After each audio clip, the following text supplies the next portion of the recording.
Hello there, I'm Marcus. Welcome back to Engine Reviews. Today, me and my good friend Catherine, AK611, are recapping Zoe's Solo Episode 6, Branchlines. That's right. Welcome back, viewers. And boy, it's great to do videos with my buddy Marcus, as we were both built in the Grand Old US of A. I was built in Roanoke, Virginia. Well, he was built in the good old New York State. And just a fair warning, we are not going to talk to politics about what's going on with the certain egghead that is running our fifth country.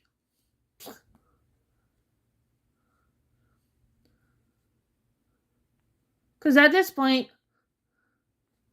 neither me or Marcus live in the U.S. anymore, so yeah, we're out of touch. But it's a good reason. We would just be sitting in the museum, unable to run anywhere, and up an Amtrak. Yeah.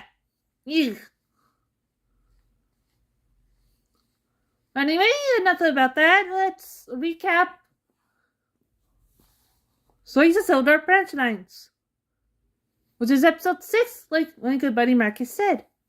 Marcus, take it away. Well, take it away to the... Oh. Okay. So, basically, this episode starts off with our good friend Edward mentioning the timing is everything, which is really true on the railroad or railway. Again, me and Catherine are American built, so railway.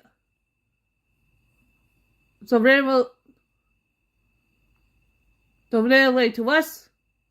So railway to us is railroad. American terminology.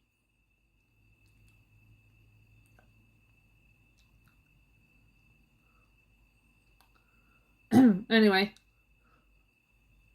So basically he's saying a company must demonstrate liability but adhering to its schedules to be successful. This was problematic on the island, since two separate companies worked on the island, which is the LNER and the LMS for those who don't know.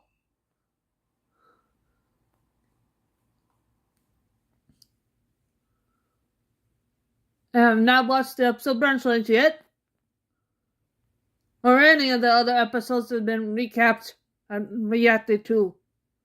Pretty much the whole season 1 has been covered of the story Sasura. Anyway, reaction-wise, not reviewed-wise. Exactly! Anyway.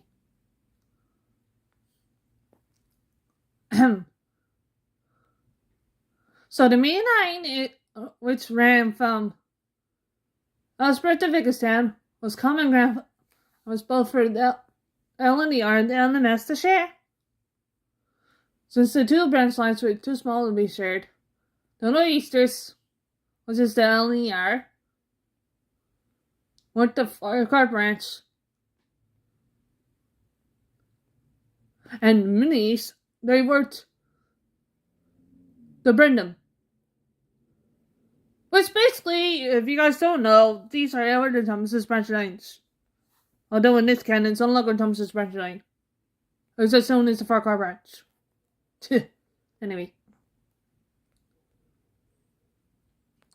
So Edward mentions that Eric's arrival was a great boost to the LNER's efforts on the Firecar branch, especially when servicing the quarry. So one day, Thomas was on his usual often train to Firecar. It was clear south at Elsbridge.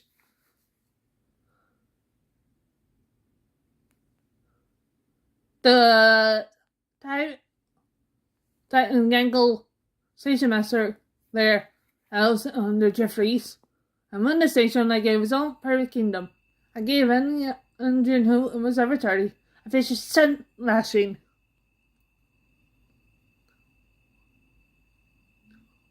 Even if they were only a few seconds late.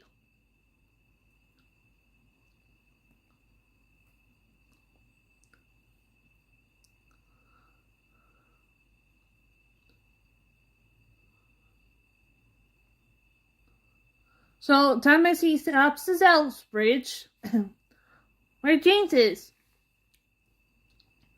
Thomas is in a very good mood because Mrs. Kennedy's at the hospital and should be waiting for Cry with a surprise for Thomas when he arrives. So Jeffries tells the two they can chat in their own time.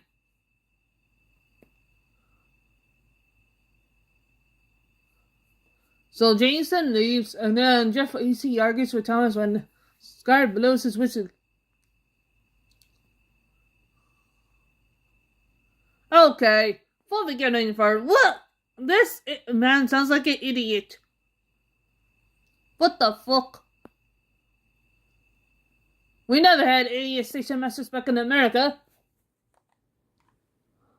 And this guy wants to argue with Thomas. Ugh.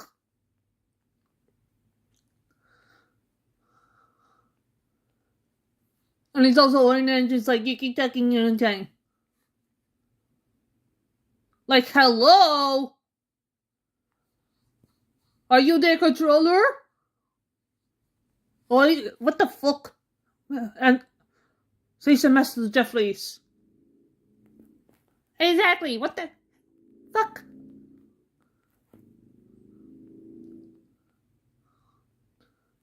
So anyway, so Thomas, he can say crestfallen as he continues towards Farquhar. However, he then disguised that the line has a significant significance to Thomas because him along with Toby and Edward himself had helped build it during the Elsbridge and Keffer days. Edward he then describes that Mrs. Kennedy's husband and her spending most of the time holding charity events. Often used in those days to find their guests for rides and day trips. So once Thomas arrives at Farquhar, he meets Mrs. Kennedy and the surprise is her daughter, Jenny. Thomas mentions how he remembers her for the construction of the Farquhar ranch. Jenny had completed her archaeology degree and went to Greece, where she met her fiancé. Alright, this is a good bit of the this is definitely the good bit of the episode.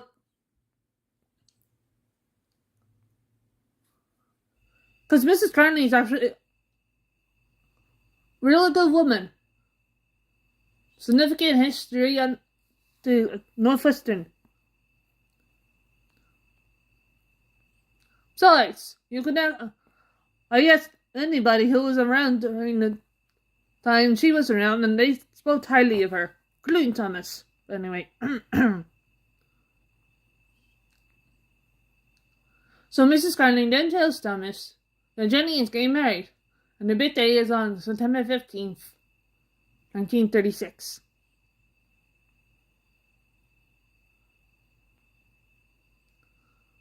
So this afternoon, Mrs. Kenny has a meeting with Mr. Starr, so she glances over Thomas's clutches. So, for the late spring and summer of 1936, business at the Farquhar branch lay very brisk, as all the clients were doing particularly well, especially the Gloria and the Torivek Sawmill, thanks to Eric. Eric then points out that Eric wasn't really all that smart, taking trains that weren't his, and sometimes outright forgetting the ones he was meant to take.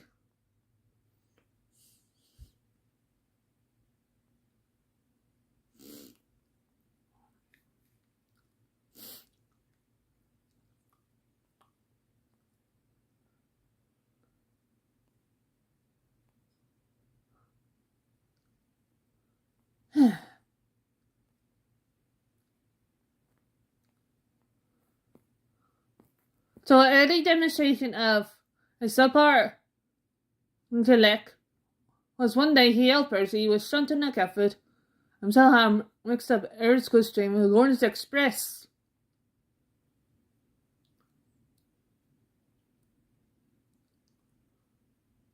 Edward then mentions that Elspeth's harbour restricted to a fully functional port in 18 months was capable of serving the local businesses.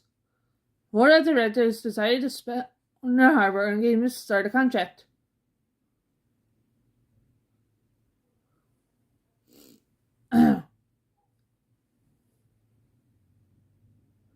Mrs. Starr had put Eric in charge of the operation.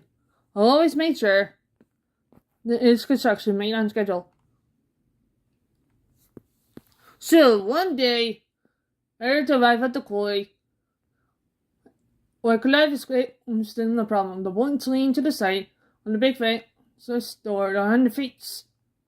So Eric decides to manage because he used to take trains without them without any problems.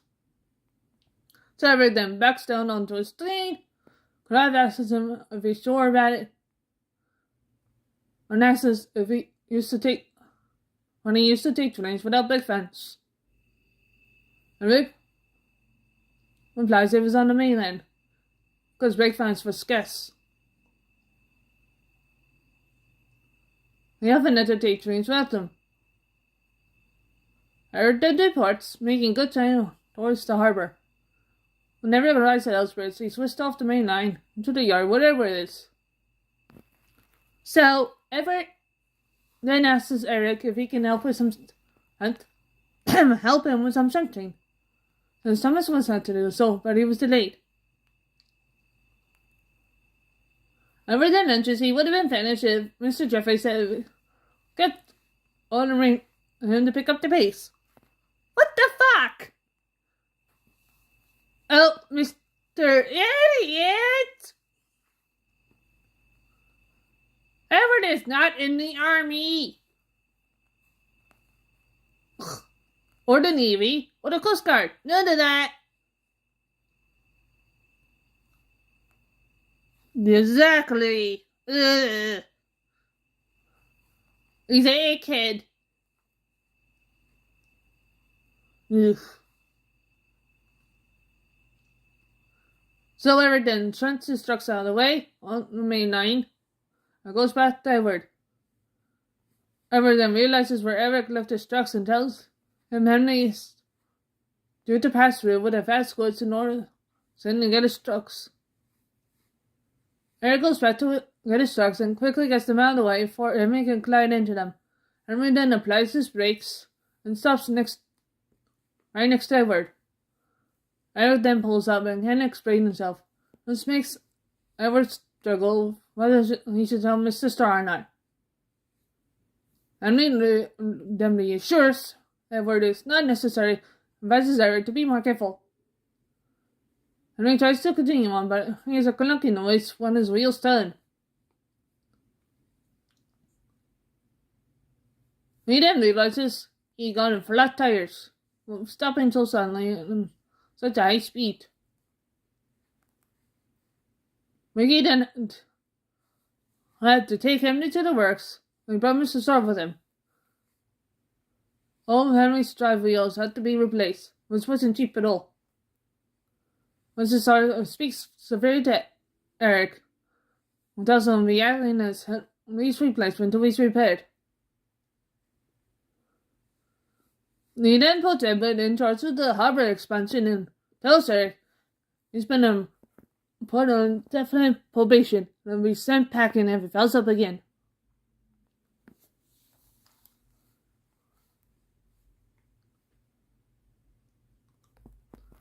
So Edward then explains the branch line, which was the former main line for the Wellsworth and Sudbury Railway. Starts at Wellsworth and runs into the seaside city of Brendam, which has the largest part on Sodor. The maze had ample work from passengers and goods contracts to the doorstep. Actually, the tracks and bridges were upgraded to maintain heavy traffic on the branch line. When the minis had ample work, they had content to bust an old disagreeable barge. Okay, there is actually a episode in the old TV series. Except it was Toby and Percy with Bustro, not the others, and not the minis. Oh yeah, good point.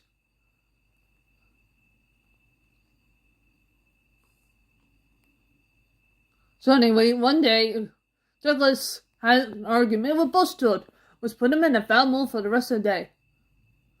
Today, Mr. Solo warned the school that a large silver and china clay from the nearby pits needed to be filled. All day long, the minis were taught to fill the ore. All throughout the day, Douglas kept complaining about Bustard. Trolling, mentions Bustard could use a relaxing time at the beach. Presently, Diesel accidentally sent some giant clay trucks into the sea. Trolling, thinking that Aaron will take the trucks out to sea, goes to alert the Coast Guard. Several hours later, the coffee operation was complete. While the trucks were safe, the clay was lost.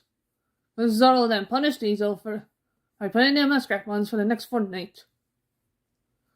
The following day, Douglas was delivering a shipment of china clay to Osbrook.